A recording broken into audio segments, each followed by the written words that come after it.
what do you do when someone comes to you and says, Jason, I'm having a hard time in this role. I don't think it's what I want to be doing. It was fun at first, but I've kind of lost the zest for this role. What does that conversation look like? Yeah, I think in my experience, like there's a couple different reasons for that.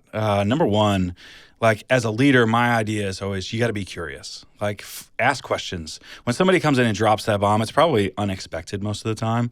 And so it's like, okay, I'm going to get my bearings. I'm going to kind of sit there. I'm going to ask you some questions because I got to start formulating how I'm going to respond to this. So just be curious. Ask a lot of why, or ask a lot of like, what was it like before when you were having fun? What do you not like what's happening today? And just really get down to the bottom of what they're feeling like, really, so I can recover. Most of these conversations happen. They walk in your office, they're like, I'm not happy anymore. And you're like, oh man, that's not what I was expecting this conversation to be. Yeah. The other thing is have kind of self-reflection.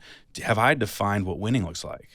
Because a lot of people, when they're in their job, they're having fun because it's the honeymoon period and they're doing stuff they really like. But then the job is changing a little bit because your business is probably growing.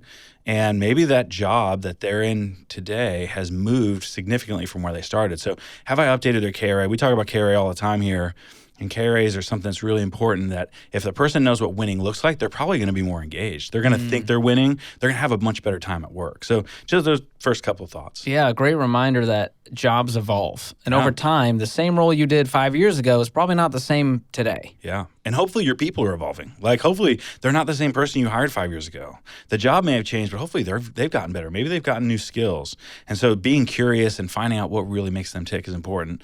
And Marcus talked about that earlier with the 20%. It doesn't have to be all like giggles and they're having a great time and living in their like dream position 100% of the time. None of us really have that, but like giving them enough thing to make them feel like they can keep going forward. Yeah. Is it hard for a lot of leaders to not get defensive or go, well, I guess this isn't the place for you anymore. Time for you to go. You know, it's when a leader's passionate, they go, well, you're not passionate, so you need to get out of here. How do you find that line? It's a tough line. And I've done it well and I've done it wrong. And because my initial thing is, well, I'm bought in. Why aren't you bought in? You exactly articulated that. But, you know, it is about the other person at that point. As a leader, it's not about you. It's about the company and it's about that other person. And so it's really taking my own defensive posture off and really trying to get them to understand or to reveal to me what's going on in their heart. Yeah. Well, it's interesting you mentioned that the leader has to hold up a mirror and go, well, what's my role here? Yeah. And how much of this is on me? Yeah. So what is the leader's responsibility in helping that team member do more of what they're passionate about? Is that possible? Yeah. It is possible. I think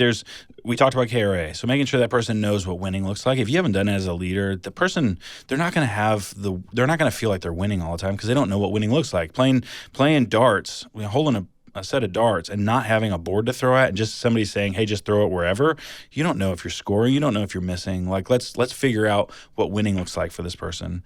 And then really the other responsibility of a leader is to be curious. Like that person probably hasn't fully thought of the reason why they've made the statement that you just said. And so it's really just trying to get behind the scenes and finding out what the question behind the question of like, what are you really feeling? What really does feel good? What are you passionate about? That's the important part for the leader. So don't get dejected, don't get defensive, just be curious. Yes. That's an important step. Yeah. So what is the responsibility for the team member? What responsibility do they have in this process? Yeah, I mean, I think that at the end of that first meeting, I think it's really important for the leaders to set some guidelines going forward about your role and their role. Brendan Washko talks about that a lot in Uncomfortable Conversations. And I think if you walk out of there with both of an understanding of what work you both are going to be doing, it's really important. So for your role as the leader, you want to make sure that you set clear expectations. You've given them a chance to open themselves up, that it's a safe space. And then for them, the expectation you have to set is like, are you going to do the work? Because you've said some things that you're passionate about that we don't really see the skills today. We feel like you have some raw material. You wouldn't be here if you weren't. So then let's move you forward into some of those areas of passion if there's spots. And so it's really about, for the team member, their responsibility is to do the work and to be open to feedback. You know, I've had team members come in and say something similar to like, I'm not having fun anymore. I really want to be doing this.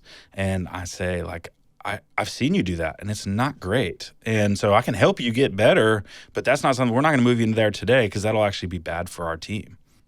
Yeah, that can be a hard pill to swallow there. Yeah. And so somebody has to be open to, if you're going to throw that out there, be open to the feedback. And hopefully, as a leader, you have the relationship with your people and the trust where you can give them some hard stuff, but do it in a way that's kind and like a way that helps say, okay, maybe not today, but let's help you get there. Yeah. So as a leader, if I'm listening to this, I'm going, Jason, I didn't hire these people to handhold and babysit and help them find their passion. Do you grapple with that where you go, man, I hired you for the job. Okay, do the job. You get paid, go home. Like there's a piece of that. And obviously work is way more than that and it has a lot more meaning. But how do you talk to leaders who feel that way? Yeah, it's really hard. Marcus articulated this earlier. Love is a word that some of us are uncomfortable using. I'm not personally, but I've talked to friends and colleagues that have a hard time with that word. You do have to care for your people. And part of caring for their people is understanding that people's lives change and their responsibilities change at home. They may have a sick parent. They may have to move away. There's all different things that happen, and you have to at least care about them. Like leadership is stewardship, as Andy Stanley says, and it's really important for us to steward our people. At Ramsey, we talk about shepherding people, and we know that not every organization is going to be like that, but you at least have to care about them and want to understand where they're coming from.